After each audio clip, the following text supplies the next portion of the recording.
Satu hari, tokoh besar bernama Imam Hasan Al-Basri tengah berjalan di pasar kota Basrah. Datang seseorang lalu bertanya kepada beliau, "Ya Aba Ishaq," wahai Abu Ishaq, panggilan buat Imam Hasan Al-Basri. Katanya dalam Quran itu, "Ud'uni astajib lakum." Berdoalah kepadaku, aku akan jawab doamu. Mintalah kepadaku, aku akan penuhi permintaanmu. Begitu janji Allah dalam Quran. Lah kami ini, kata si orang tadi, sudah lama berdoa kepada Allah. Sudah banyak kali kami memohon kepadanya. Wah, kok sampai sekarang doa kami nggak dijawab-jawab, nggak pernah dikabulkan. Ini bagaimana? Katanya berdoa, aku kabulkan. Sudah lama kami berdoa. Kenapa nggak pernah dikabul-kabulkan? Apa doa kami salah pasang? Apa Tuhan pas kebetulan nggak dengar? Atau bagaimana ini? Imam Hasan Al-Basri senyum lalu menjawab, "Ya ahlal Basrah, hai penduduk Basrah, hatimu mati. Dari hati yang mati, bagaimana mungkin doa akan terjawab? Tidak ada getaran yang menyebabkan channel kepada Allah itu nyambung. Tidak ada. Dari hati yang mati, doa tidak mengeluarkan getaran untuk sampai kepada aras. Hatimu mati, maka doamu tidak dikabulkan."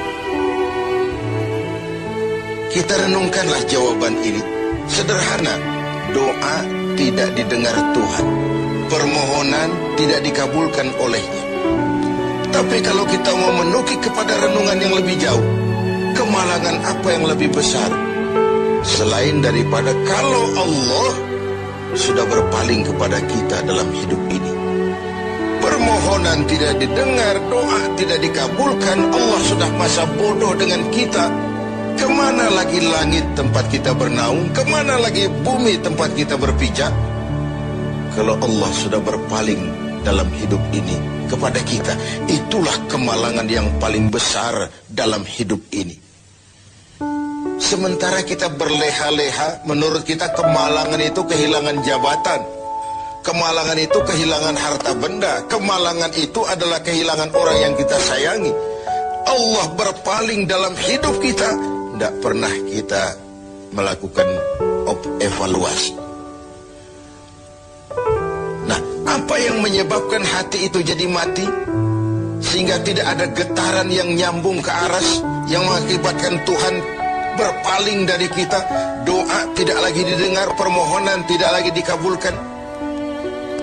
Ada beberapa hal yang menyebabkan hati jadi mati, sehingga doa tidak terangkat. Imam Hasan Al-Basri menjelaskan beberapa faktor yang menyebabkan hati menjadi mati. Tidak ada lagi getaran yang mengantarkan doa ke aras, sehingga Tuhan pun berpaling. Yang pertama, kata beliau, "Araftumullaha wa lam tu'tuhu haqqah." Kamu kenal Allah, tapi haknya untuk disembah, kewajibanmu untuk menyembah, tidak pernah kamu laksanakan. Bagaimana hati tidak jadi mati? Kenal. Siapa pencipta alam semesta? Allah. Siapa pencipta lautan, gunung, sungai? Allah. Siapa pencipta langit dan bumi? Allah. Siapa pengatur segala-galanya? Allah. Salat apa tidak? Tergantung kebutuhan. Kamu kenal Allah, tapi haknya untuk disembah, kewajibanmu untuk menyembah, tidak pernah kamu laksanakan. Bukankah simpel bahwa Fatihah saja mengajarkan iyyaka na'budu wa iyyaka nasta'in? Hanya kepadamu kami menyembah dan hanya kepadamu kami mohon pertolongan. Tertibul kalimat, na'budu dulu, baru nasta'in. Kalau na'budu terlaksana, nasta'innya pasti top chair. Hanya kepadamu kami menyembah, hanya kepadamu kami mohon pertolongan. Kalau ibadah beres, pertolongan pasti datang. Doa doa didengar, permohonan dikabulkan, munajat pun diterima. Kenapa? Nak budunya beres, maka nasta'innya nikmat. Tidak diajarkan kita iyyaka nasta'in wa iyyaka na'budu, tapi na'budu dulu, baru kemudian nasta'in. Kalau hati tidak mau mati, janganlah pengenalan kita kepada Allah tidak diiringi dengan pendekatan kita kepadanya. Bagaimana cara mendekat kepada Allah? Logika saja. Mau dekat dengan presiden, ikuti peraturan yang dibuat oleh protokolernya presiden. Mau dekat dengan gubernur, ikuti peraturan yang disusun oleh protokolnya gubernur. Tidak bisa mau dekat dengan gubernur bikin peraturan sendiri. Mau dekat dengan Allah bikin metode sendiri. Dengan jalan ngelamun, duduk madep ngidul, bengong 4-5 jam, lalu mau dekat dengan Allah. Mau dekat dengan Allah, ikuti cara yang sudah diatur oleh Allah melalui utusan-utusannya. Bukan dengan cara membuat sesuatu sendiri. Ini yang pertama. Lalu yang kedua, yang menyebabkan hati jadi mati, qara'tumul Qur'an walam ta'malu bih. Kamu baca Al-Quran, kamu dengungkan Al-Quran, kamu sanjung Al-Quran, walam ta'malu bih, tapi isinya, ajarannya tidak pernah kamu laksanakan. Isinya, ajarannya sering malah diinjak-injak. Bukankah kita hidup di satu zaman di mana tuntunan sudah menjadi tontonan, dan tontonan sering dianggap sebagai tuntunan? Bukankah kita hidup di satu masa di mana orang yang jujur dikhianati dan pengkhianat malah diberikan amanah? Bukankah zaman ini sudah terjadi pergeseran nilai yang sedemikian rupa?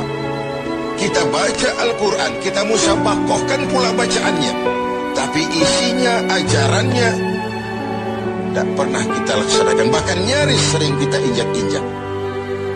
Hati jadi mati.